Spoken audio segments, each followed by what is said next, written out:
Hello नमस्कार दोस्तों, अभी हम मौजूद हैं अपने गांव के प्राथमिक विद्यालय अईमा खेड़ा में। और अभी हम बात करने वाले हैं कि हमारे देश में बेसिक शिक्षा का क्या हाल है, किस तरह से हमारे देश के बच्चों को बेसिक शिक्षा दी जा रही है प्राइमरी विद्यालयों में। ये हमारे गांव का प्राइमरी विद्यालय है और एक अजूबा देख सकते हैं, ये हैंड पंप लगा हुआ है बच्चों के पानी पीने के लिए। इसका हैंडल टूटा हुआ पड़ा है और वो उधर भी एक हैंड पंप लगा था, वो भी सही नहीं है। ये इसमें पानी डालो तब पानी निकलता है, इनके ये हाल हैं। और स्कूल की छतें टपकती हैं और यहाँ पर आसपास इतनी गंदगी है। और यहाँ पर नीचे अगर आप दिखाएंगे तो ये सब गिट्टी ये हमने खुद डलवाई है स्वयं, क्योंकि यहाँ पर इतना ज़्यादा पानी भर जाता है, कीचड़ हो जाता है कि बच्चों को पढ़ने में आने जाने में दिक्कत होती है। इन प्रकार की समस्याएं हैं। जब जहाँ एक और प्राइवेट विद्यालयों में इतनी ज़्यादा महंगी फ़ीस है और दूसरी ओर यहाँ पर विद्यालयों में कोई सुविधा सरकारी नहीं है। और इन विद्यालयों को चलाने में प्राइवेट विद्यालय के मुकाबले इनमें 20-20 गुना ज़्यादा पैसा खर्च हो रहा है। एक टीचर 70,000 रुपये सैलरी है, 60 से 70,000 रुपये। और वहीं प्राइवेट विद्यालय में 7-8 हज़ार रुपये महीना, 60 से 70,000 रुपये में पूरा विद्यालय चला रहे हैं और उनके बराबर शिक्षा नहीं दे पा रहे हैं। और सरकार इन विद्यालयों को बंद कर रही है धीरे धीरे। और उसका रीज़न ये दिया जा रहा है कि स्कूल में विद्यालय में बच्चे कमा रहे हैं। सरकार इस बात पर क्यों नहीं जोर दे रही है कि बच्चे क्यों कमा रहे हैं?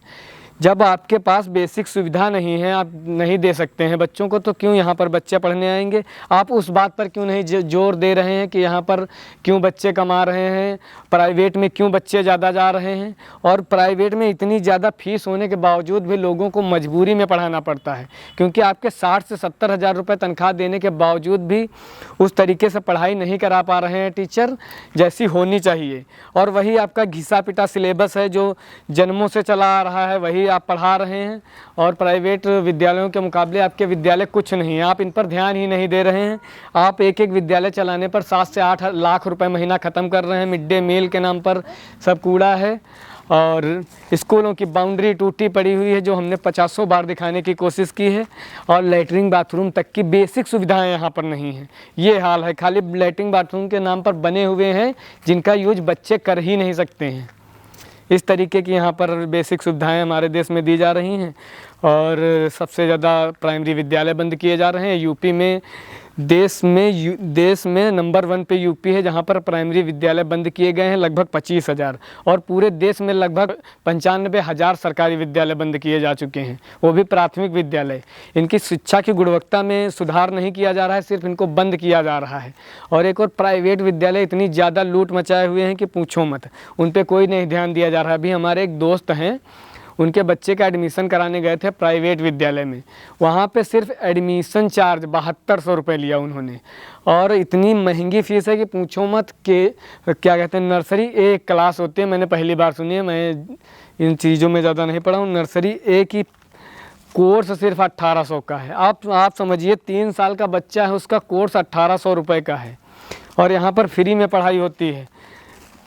यहाँ की शिक्षा व्यवस्था इस हाल की है कि यहाँ के बच्चों को अगर पढ़ने कह दिया जाए तो काखा गाघा अंगा नहीं आता होगा शुद्ध, और क्या कहते हैं ABCD नहीं आती होगी, 100 तक गिनती नहीं आती होगी। इस प्रकार की यहाँ पर पढ़ाई हो रही है और ज़रा सा भी नहीं ध्यान दिया जा रहा है। सिर्फ पैसे ख़त्म हो रहे हैं और बंद किए जा रहे हैं विद्यालय कि बंद कर दो, इससे अच्छा बस प्राइवेट ही, हर चीज़ प्राइवेट हो जाए।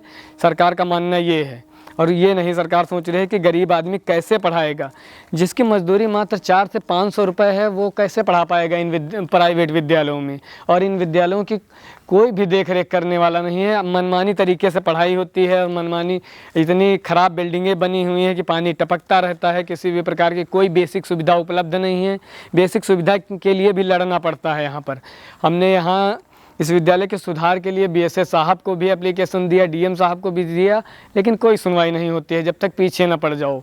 ये हाल है हमारे देश में शिक्षा का। अभी हम आपको अपने इस विद्यालय की स्थिति दिखाते हैं, क्या हाल हुआ पड़ा है। और सबसे पहले हम आपको हैंड पंप दिखा देते हैं कि सरकार के पास इतना पैसा नहीं है। ये आप देख सकते हैं ये किस प्रकार का बना हुआ है। इसमें बाँस का ये बंधा हुआ है, कैसे डग्गा मार के चल रहा है, इसमें डंडा बना हुआ है।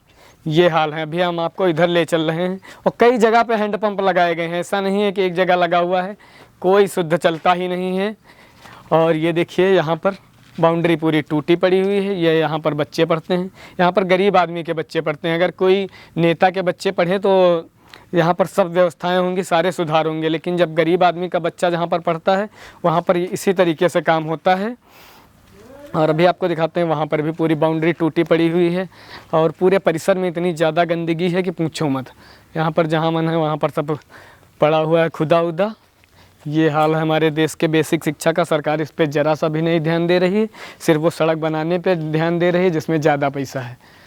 और आम आदमी के बच्चे जहाँ मन हो वहाँ पढ़ें, प्राइवेट में पढ़ें जहाँ पर हज़ारों रुपए महीना की फ़ीस है। ये यहाँ पर देख सकते हैं, ये बाउंड्री इतनी गिरी पड़ी है, ये कई बार बन चुकी है। इसमें इतना ज़्यादा भ्रष्टाचार होता है कि ये बनती है और बनने के साथ साथ ही ये गिर जाती है। एक बार नहीं, कम से कम 3 से 4 बार बन चुकी है बाउंड्री। और ये ईंटा लगा हुआ है कम से कम 6 महीने से।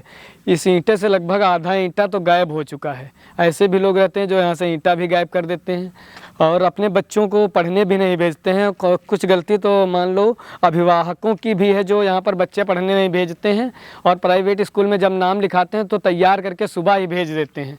और यहाँ पे भेजने में उनको सबसे बड़ी दिक्कत होती है, पता नहीं किस बात की दिक्कत है, कि अपने बच्चों को प्राइमरी विद्यालय में पढ़ने तक नहीं भेज पा रहे हैं। और अभिभावकों को भी सोचना चाहिए कि उनके बच्चे अगर फ्री में पढ़ रहे हैं तो कम से कम 5वीं 8वीं तक तो पढ़ा ही लें।